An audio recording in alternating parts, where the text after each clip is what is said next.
The massive crystal dome of the Galactic Council chamber sparkled with 1,000 different lights. Each light represented one of the member species gathered for the monthly assembly. Ambassador Zektar of the Vorthak Empire stood at the central podium, her purple tentacles swaying nervously as she looked out at the sea of alien faces. Today's topic was one that made even the bravest warriors uncomfortable: the renewal of the Terran territory warning. Honored delegates, Zektar began, her voice carrying through the chamber's translation system. We gather today to discuss Resolution 847C, the continuation of the quarantine zone around the Sol system and surrounding sectors. A young Keth Mori delegate raised a clawed hand. Ambassador Zektar, my people question this ancient restriction. Why do we fear one small species trapped in a single star system? Our scouts report they barely have faster than light travel. Murmurs spread through the chamber. Many of the newer species had joined the Council in recent decades. They had not lived through the events that created the warning system 50 years ago. Zektar's tentacles turned a darker shade of purple. Fear. The translator systems could not capture the chemical signals of distress she was releasing, but her fellow Vorthak delegates recognized them immediately. Young delegate, she replied carefully, the warning system exists for good reason. The humans are not quarantined to protect us from them. They are isolated to protect us from what happens when humans are threatened. That makes no sense, called out a Zalani representative, its crystalline form glowing with confusion. If they are so dangerous, why not destroy them? The chamber fell silent. Even asking such a question about an entire species was considered extreme. But Zektar understood the confusion. To those who had not witnessed human capabilities, the warnings seemed like the paranoid fears of an older generation. She activated the chamber's holographic display system. Ancient images filled the air above the delegates. Ships burning in space, entire fleets reduced to scrap metal, worlds scarred by weapons that defied known physics. 50 years ago, Zektar began, the Hegemony Collective decided to test human defenses. They were much like some of you today. Confident, aggressive. They believed the warnings were lies told by weak species. The images showed massive hegemony dreadnoughts, each one capable of destroying a small moon, hundreds of them arranged in perfect battle formation as they approached the edge of human space. The hegemony sent their finest fleet, 300 ships, 50,000 trained warriors. They demanded the humans surrender their territory and submit to collective rule. A new image appeared, a small, simple-looking human vessel approaching the massive fleet. It looked like a metal tube with basic engines attached, primitive by galactic standards. The humans sent one ship to meet them, one ship against 300. The hegemony commander laughed. He opened fire immediately. What happened next was recorded by the hegemony's own sensors, though many still refused to believe it. The human ship did not dodge the incoming fire. Instead, it seemed to absorb the energy weapons. The hull glowed brighter with each hit but showed no damage. The human vessel transmitted a single message, Zektar continued. You fired first. You chose violence. Now you will learn why we stay away from you. The holographic display showed what followed. The single human ship began to move in ways that violated known physics. It appeared in multiple locations at once. It passed through solid matter like a ghost, then became solid again to ram through hegemony hulls. In 17 minutes, the entire hegemony fleet was disabled. Not destroyed, disabled. Every ship dead in space, but every crew member alive. When rescue ships arrived 3 days later, they found something impossible. The display showed the interior of a hegemony command ship. The crew sat at their stations unharmed but staring ahead with empty eyes. Medical scans showed they were physically perfect, but something had been taken from them. Every hegemony warrior had their aggression removed, not suppressed, removed. They could no longer feel anger or hatred or the desire to harm others. They became completely peaceful. The humans had edited their minds with surgical precision. A shiver ran through the assembled delegates. The ability to change someone's fundamental nature was a power beyond anything they understood. The human ship then broadcasted a message to the entire galaxy. Zektar said. They apologized for the demonstration. They explained that they preferred isolation not from fear but from kindness. They said that other species deserve to grow and develop without human interference. But they also made it clear, she continued, that they would defend themselves if attacked. and their definition of defense included ensuring the attackers could never threaten anyone again. The young Kethmori delegate who had first questioned the restrictions stood up. His confidence was gone. What happened to the Hegemony Collective after that? They became the most peaceful species in the galaxy, Zektar replied. They abandoned their military. They became explorers and artists instead of conquerors. Some say they are happier now, but others say they are no longer truly themselves. The crystal chamber was completely quiet now. The weight of this knowledge settled on the newer delegates like a heavy blanket. The warning beacons around human space were installed by the humans themselves, Zektar explained. They broadcast continuously. Warning: entry into Terran territory is strictly prohibited. Any vessel entering the Sol system or surrounding sectors will be considered an act of aggression by the human species. The Galactic Council assumes no responsibility for vessels or crews lost in Terran space. They do not want to hurt us, she continued. But they have made it clear they will protect themselves, and their methods of protection are beyond our understanding. An old Drakmarian representative, one of the few species older than the Vorthak, spoke up with a voice like grinding stone. I was there during the Hegemony incident. I saw the recordings. The humans did not just disable those ships. They scanned every piece of technology. They learned everything about hegemony science in those 17 minutes. Then they sent it all back with improvements. Improvements? Asked the Zilani delegate. Better weapons. More efficient engines. Medical technology that could extend hegemony lifespans by centuries. All given freely with no conditions except one. What condition?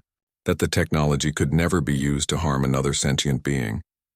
They had built that restriction into the very atoms of the devices. Tried to use their gifts for war and they simply stopped working. Zektar nodded gravely. This is why the warning system exists. Not because humans are evil. Not because they want to conquer us. But because they possess power that makes them the most dangerous and most merciful species we have ever encountered. The vote was unanimous, as it had been every year for 50 years. The warning system would continue. Human space would remain off limits. But as the delegates filed out of the chamber, several of the younger, more aggressive species gathered in small groups. Whispered conversations began about testing these warnings, about discovering the truth behind human capabilities. Among them, War Prime Thekvar of the Kethmori Dominion clenched his claws in frustration. His people were warriors. They had conquered dozens of worlds. They would not be frightened by stories of an ancient defeat. As Zektar watched the groups form, her tentacles darkened to deep purple once again.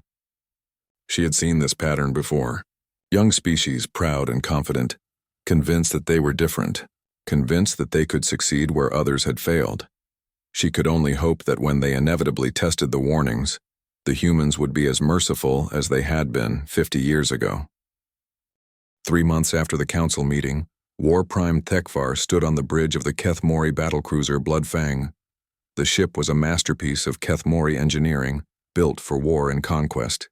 Its hull could withstand direct hits from plasma cannons. Its weapons could crack a planet's crust. Approaching the edge of human space, War Prime, reported Captain Vexoth, Thekvar's most trusted commander.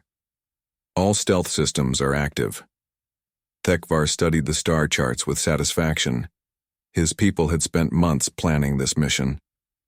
The humans would never see them coming. Once they proved the warnings were false, the Kethmori Dominion would claim human territory and technology for themselves. What do our sensors show? Thekvar asked. Very little, War Prime. Some basic radio signals, chemical rocket exhaust trails. Their technology appears to be centuries behind galactic standards. Thekvar's predator eyes gleamed with anticipation. His species had evolved on a high-gravity world where only the strongest survived. They had conquered 17 star systems through pure military might. These humans would be just another easy victory.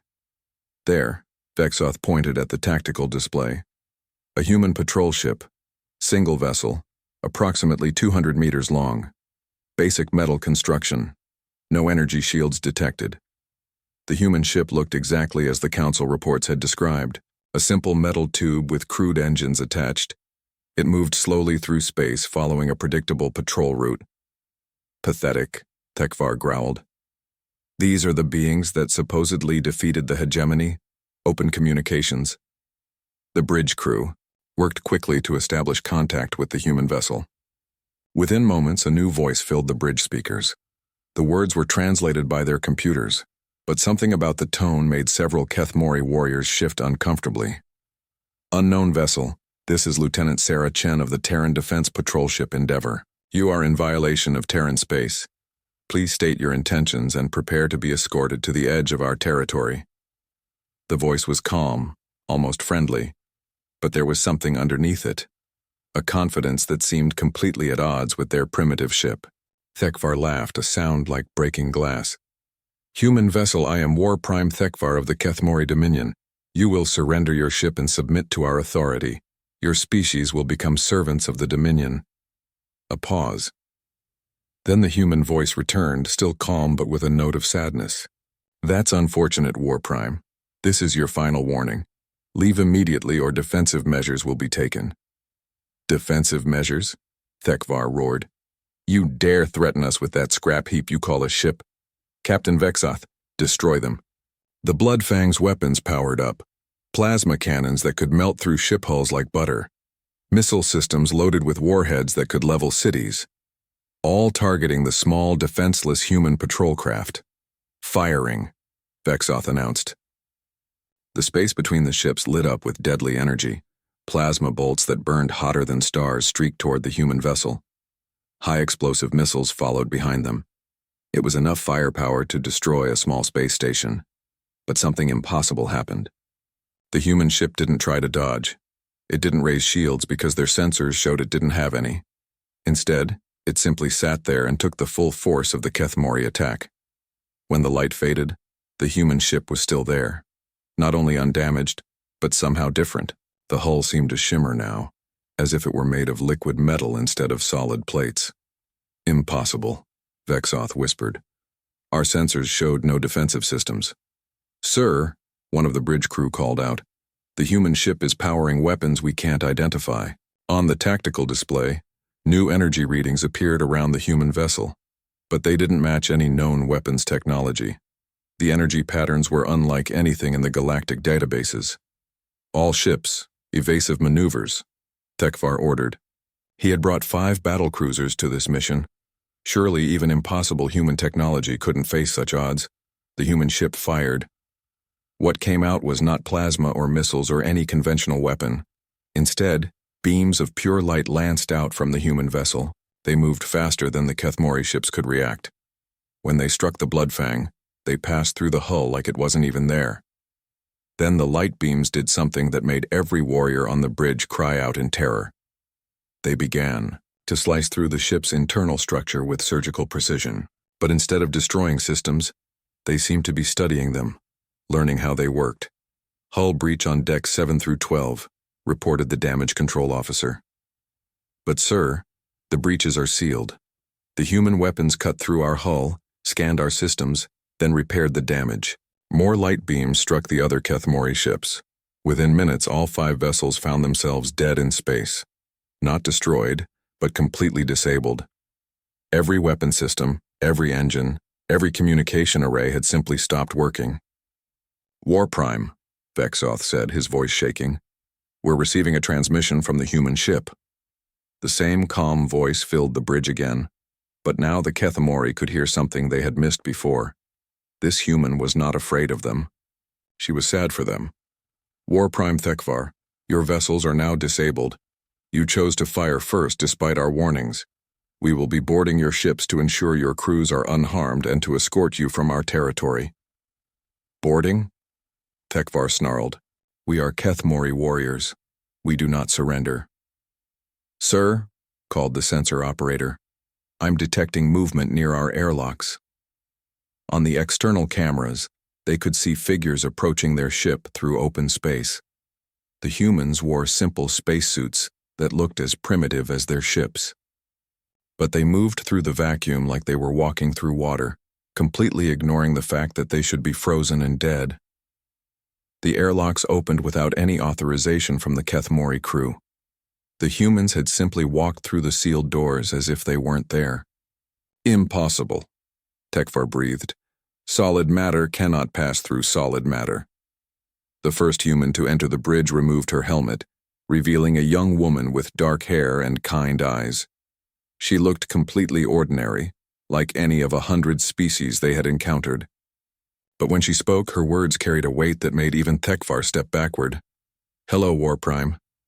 I'm Lieutenant Chen. I'm sorry it came to this. We really did try to warn you." "How?" was all Thekvar could manage. "How did you do this?" Chen looked genuinely sad. "We've been watching your species for some time. You have great potential, but you chose to come here with weapons and threats. Now we have to make sure you can't hurt anyone else."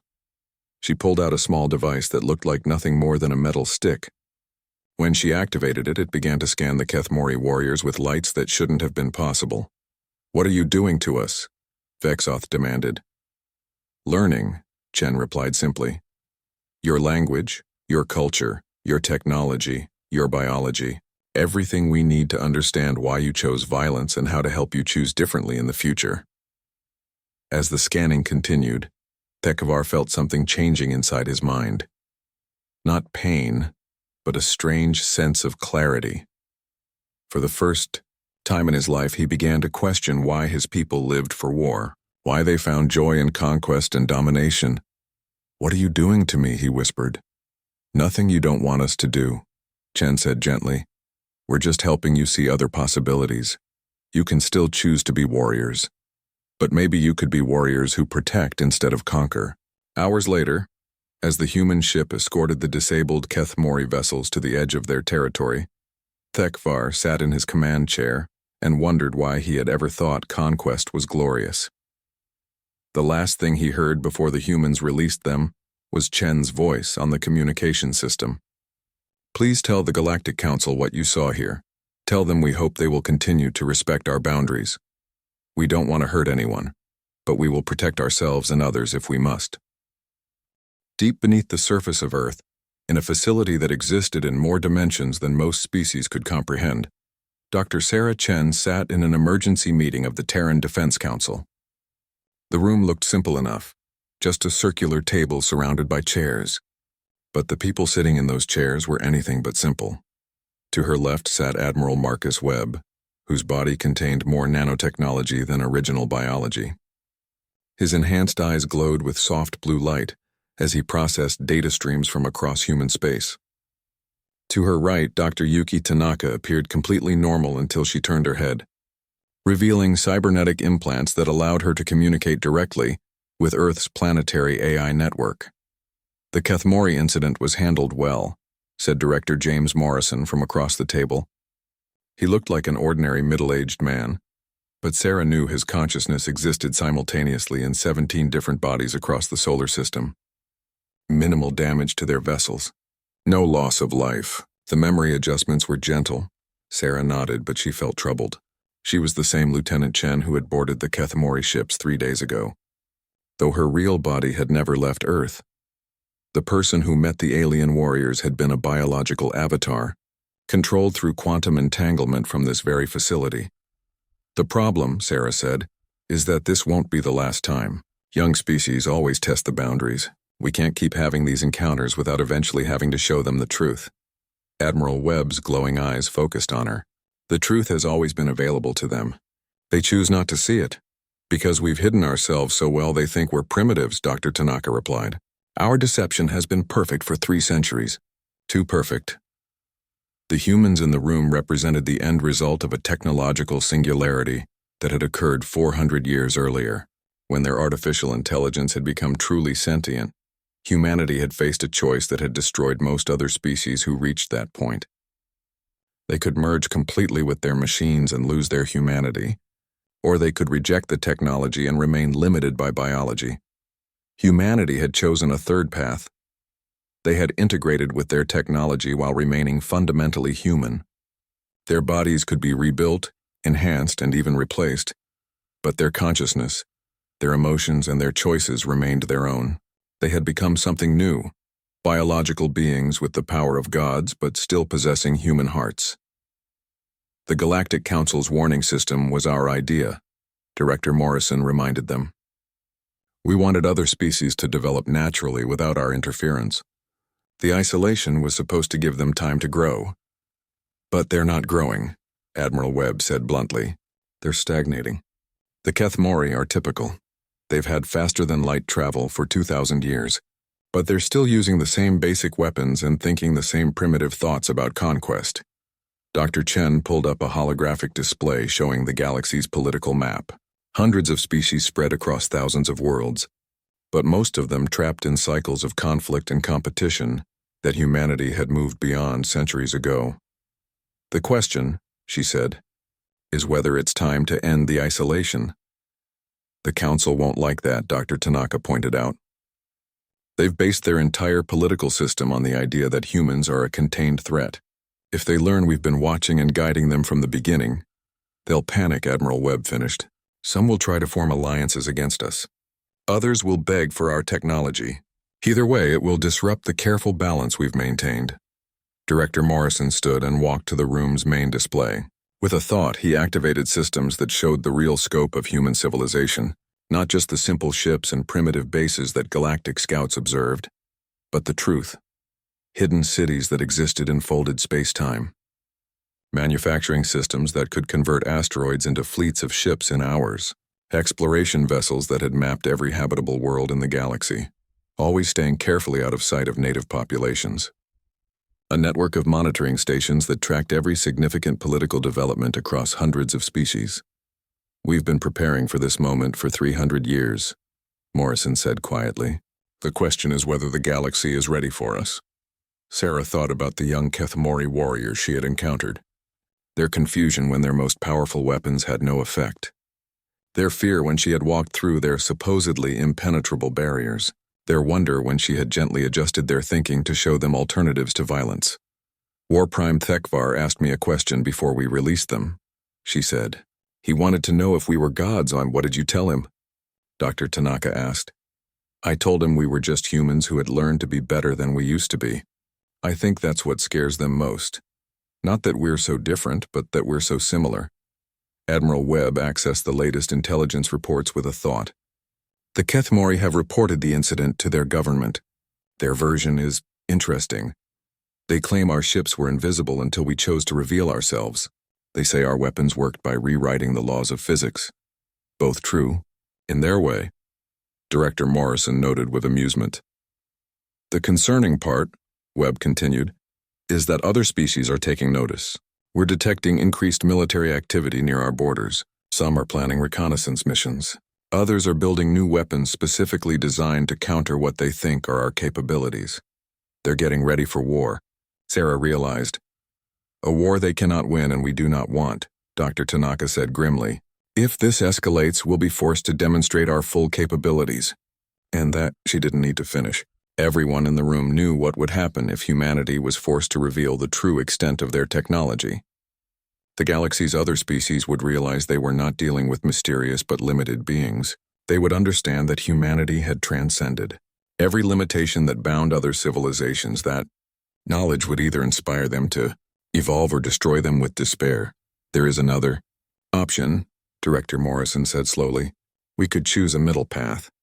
Not full revelation, but not continued hiding either. We could demonstrate just enough power to make them stop testing us, while showing them that cooperation is possible.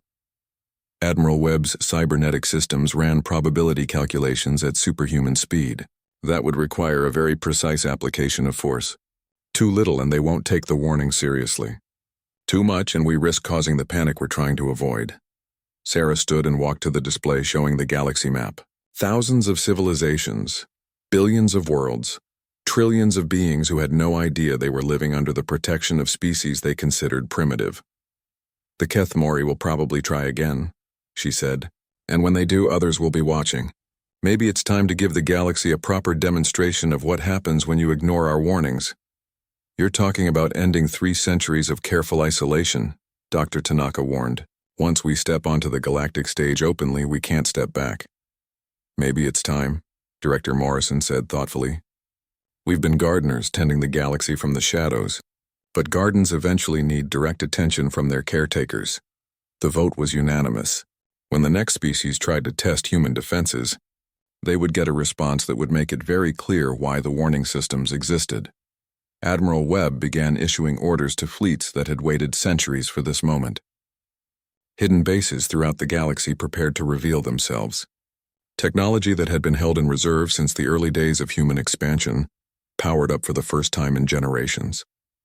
The age of human isolation was coming to an end. 6 months after the Keth Mori incident, War Prime Groktar of the Keth Mori High Command stood on the bridge of his flagship, Bone Crusher. Unlike his predecessor Thekvar, who had returned from human space speaking strange words about peace and cooperation, Groktar believed in the old ways: strength, conquest, victory through superior firepower. The coward Thekvar was clearly drugged by human chemicals. He told his assembled fleet commanders. No Keth Mori warrior would willingly embrace weakness unless his mind was poisoned. Around him, the bridges of 50 battle cruisers nodded in agreement. This was the largest Keth Mori fleet ever assembled. Each ship carried enough firepower to sterilize a planet. Their hulls were reinforced with new armor designed specifically to resist the strange light weapons the humans had used. Today we reclaim Keth Mori honor, Groktar declared. Today we show the galaxy that no species can humiliate the Dominion and survive. The fleet began its jump toward human space. But this time they weren't planning a reconnaissance mission. This was a full invasion force aimed at the human home system itself. They emerged from hyperspace at the edge of the Sol system, expecting to find a small patrol ship like before. Instead, they found nothing but empty space and the distant glow of an unremarkable yellow star. "Where are their defenses?" asked Commander Zeklos from the secondary flagship. "Hiding, like cowards," Groktar replied. "Begin the advance." All ships maintained battle formation. The Keth Mori fleet moved deeper into the system, their sensors scanning for any sign of human activity. They passed the outer planets without incident. They detected some basic settlements on Mars and the asteroid belt, but nothing that looked like military installations. Then, as they approached Earth itself, space around them suddenly changed. It started with a single ship appearing directly in front of the fleet, not emerging from hyperspace or uncloaking, but simply materializing as if it had been constructed from empty space. The vessel looked different from the crude patrol ship they had encountered before. This one seemed to be made of flowing metal that shifted and changed even as they watched. "One ship against 50? Commander Zeklos laughed. They must be insane. But Groktar felt a chill run down his spine. Something about this human vessel made every instinct he possessed scream danger. The human ship began to broadcast on all frequencies. "Keth Mori Fleet.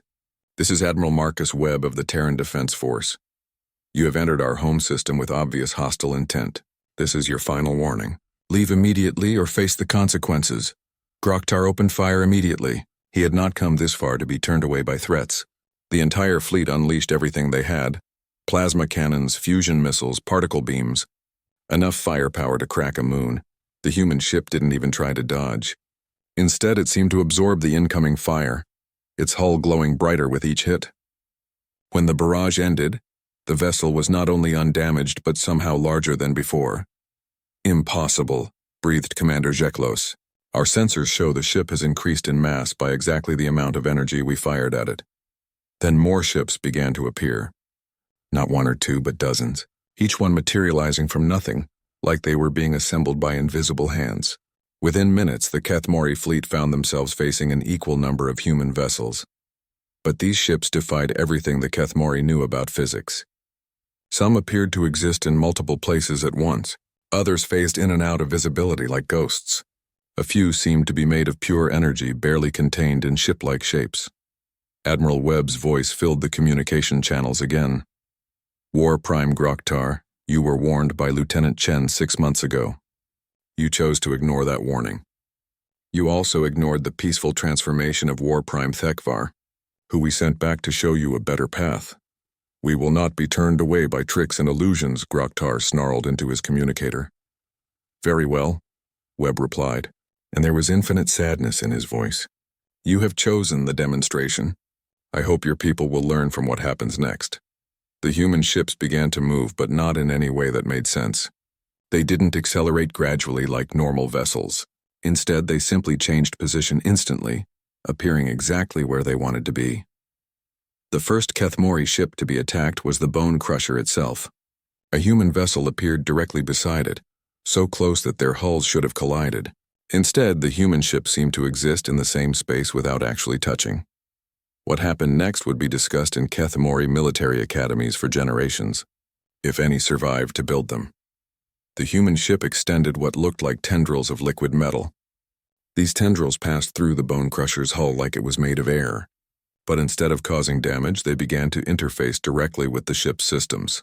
"Sir," called the engineering officer, "they're accessing our computer networks. But they're not hacking them, they're rewriting them." On the bridge displays, Groktar watched in horror as his ship's weapon systems began to shut down. But they weren't being destroyed or damaged. They were being improved. New targeting systems appeared that were more accurate than anything Kethmori science could build. More efficient engines that used half the fuel while producing twice the thrust. Then the modifications began spreading to other ships in the fleet.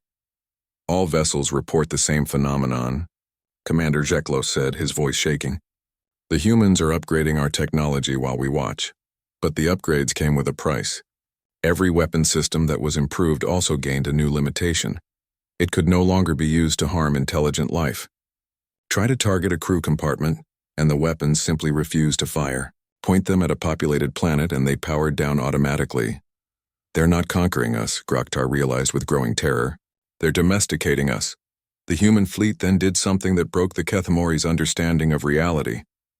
They began to demonstrate their true capabilities. One human ship approached a small asteroid floating nearby. Instead of destroying it with weapons, the vessel simply touched it with a beam of light. The asteroid began to reshape itself, its rocky mass flowing like liquid until it formed a perfect geometric structure. Then the structure began to glow with internal power, becoming a beacon visible across the solar system. Another human ship demonstrated matter manipulation on an even grander scale. It approached one of Jupiter's smaller moons and began to disassemble it at the molecular level. But instead of destroying the moon, the ship rebuilt it into a massive space station, complete with habitation areas and docking bays. The process took 6 hours. The Kethmori fleet watched in stunned silence as an entire world was casually reshaped into something useful. "This is impossible," Groktar whispered. "Matter cannot be manipulated so easily." Admiral Webb's voice responded as if he had heard the comment. "Warprime, you are seeing a basic demonstration of human technology. We have learned to work with the fundamental forces of reality instead of fighting against them. What do you want from us?" Groktar asked, his voice broken. "Nothing," Webb replied. "We never wanted anything from you. We wanted you to develop your own path, your own civilization, your own achievements. But you chose to come here with weapons and threats." The human ships began to withdraw, but not before leaving a final demonstration. The newly created space station began to broadcast a signal that reached every corner of the galaxy. The message was simple, transmitted in every known language. "This is humanity's final warning to all species. We have isolated ourselves not from fear, but from kindness. We want you to grow and prosper on your own terms. But if you come to us with violence, you will discover that we have moved far beyond the need for traditional warfare." As the Kethmori fleet limped away from the Sol system, their ships upgraded with technology they didn't understand and couldn't misuse, Groktar realized that everything had changed. The galaxy was about to learn that the warnings around human space had been acts of mercy, not signs of weakness. The emergency session of the Galactic Council was the largest gathering in the organization's history. Representatives from every known species filled the crystal dome, their voices creating a chaos of fear, anger, and confusion. The recordings from the Kethmori fleet had spread across the galaxy within days, and now everyone wanted answers. Ambassador Zektar stood at the central podium, her purple tentacles darker than anyone had ever seen them. The weight of speaking for nearly 1,000 species pressed down on her like a physical force. "Honored delegates," she began. "We have all seen the recordings from the Sol system. We have witnessed capabilities that challenge our understanding of what is possible. The question before us today is simple. What do we do about humanity?" The response was immediate chaos. Dozens of species began shouting at once, their translators creating a babel of overlapping voices. "We must strike first, before they decide to conquer us all," screamed the Drekmarian war speaker. "We should surrender immediately and beg for mercy," cried a Zilani crystal singer. "We need to form an alliance and combine our technologies," suggested the hegemony representative. though his people's recent conversion to pacifism made the suggestion seem hollow. Zektar raised her arms for silence, but the chaos continued until a new voice cut through the noise like a blade through fabric. "May I address the council?" Every being in the chamber turned to see a figure standing at the main entrance. He appeared to be human, a simple bipedal form wearing a plain uniform, but there was something about him that made the most powerful warriors in the galaxy take an involuntary step backward. "I am Admiral Marcus Webb," the human said, as he walked calmly toward the center of the chamber. "I come as Earth's first official ambassador to the Galactic Council." The silence that followed was absolute.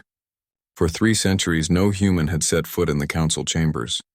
Now one walked among them as casually as if he belonged there. Ambassador Zektar found her voice first. "Admiral Webb, by what authority do you claim diplomatic status?" Webb smiled, and somehow that simple expression conveyed more confidence than the most elaborate display of weapons.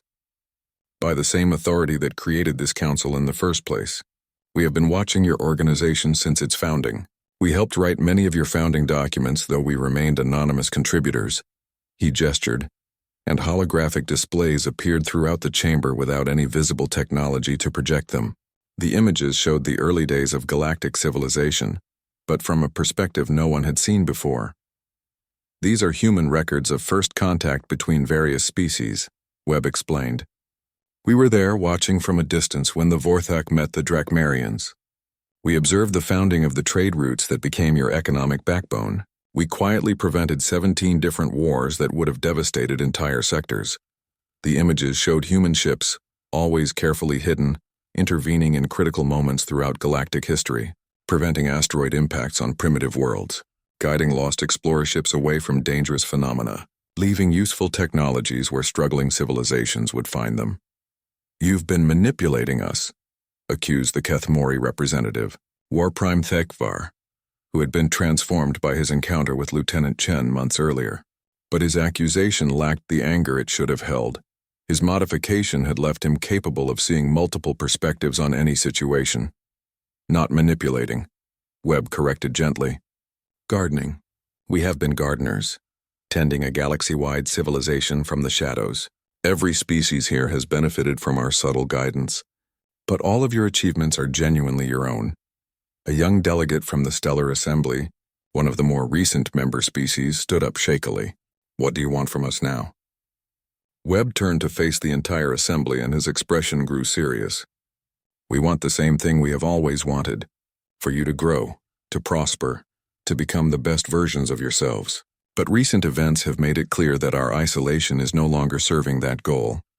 He activated new displays showing the current state of galactic civilization, political maps filled with conflict zones, trade routes disrupted by piracy, entire sectors locked in stagnant cycles of competition and mistrust. "You have been limited by our absence," Webb continued. "By not knowing what was possible, you stopped reaching for true advancement.